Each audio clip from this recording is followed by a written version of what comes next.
Hello everyone. So today we'll learn about Uniform Civil Code and why is it important in India. There are several laws in India which are the same for every religion. For instance, if a Hindu person commits a crime, he will get the same punishment as a Muslim person would have gotten on doing so. This is called uniformity. There are several laws in India which are serving uniformity to the people of India. There is only one exception, and that is personal laws. Now the question is, what is personal laws? Personal laws are those laws which is based on religious texts and scriptures, and it regulates various aspects of life such as marriage, divorce, adoption, guardianship, etc. Before independence, there were different personal laws.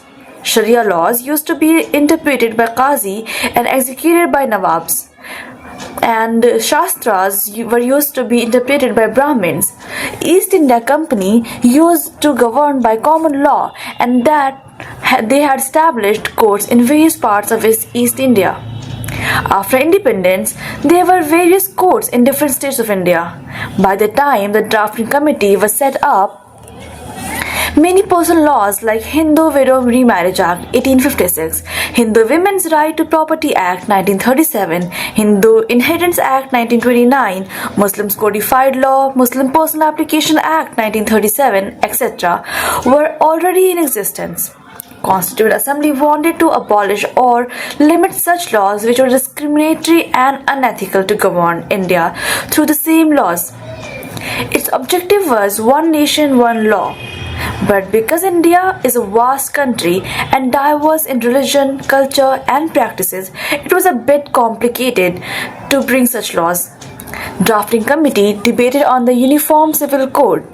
The matter had to be resolved by vote with a 5-4 majority. Some wanted to make UCC, that is Uniform Civil Code, a fundamental right, but it was very complicated.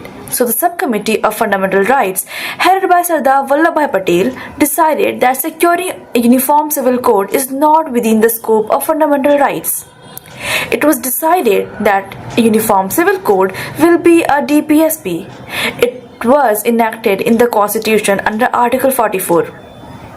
The demand for Uniform Civil Code always rises because there are a lot of different kinds of laws in personal laws, and a lot of these laws are derogatory and discriminatory. For instance, Sharia law deprives Muslim women from inheritance. Certain Hindu customs deprive women from remarriage. Legal marriage age in India is 18 for females and 21 for males. And it prohibits child marriage, but one religion is allowed to marry even before it, and that is Islam. Irretrievable breakdown of marriage is not a valid ground for divorce.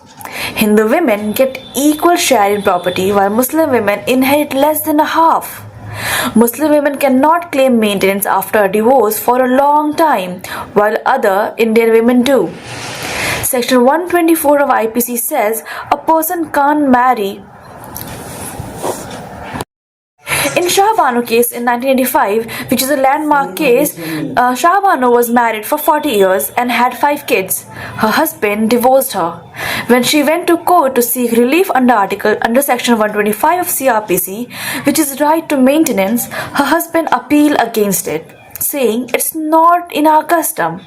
The Supreme Court ruled that Muslim women are entitled to protection under Section 125 of CRPC. However, Rajiv Gandhi's government changed this judgment by passing the Muslim Women Protection Act 1986, which restricted Muslim women to claim protection under Section 125 of CRPC.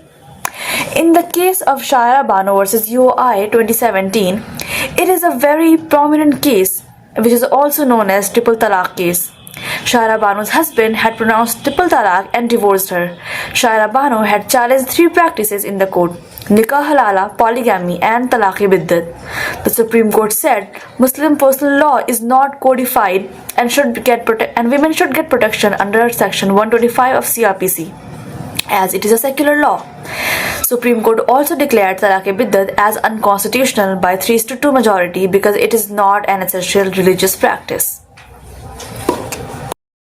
Section 494 of IPC says a person cannot marry after having a living spouse, but Muslims are allowed to do it.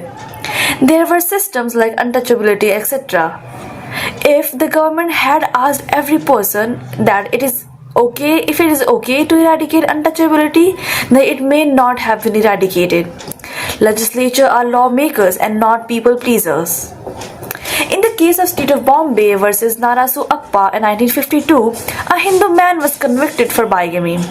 On conviction, the convict said this is the part of his religion in which it is okay to marry twice, even if you have a living spouse, but you are not having a son from the earlier one. According to my religion, he said, if my son doesn't do my rites, I won't get salvation. The court has rejected all the arguments declaring polygamy as a valid law.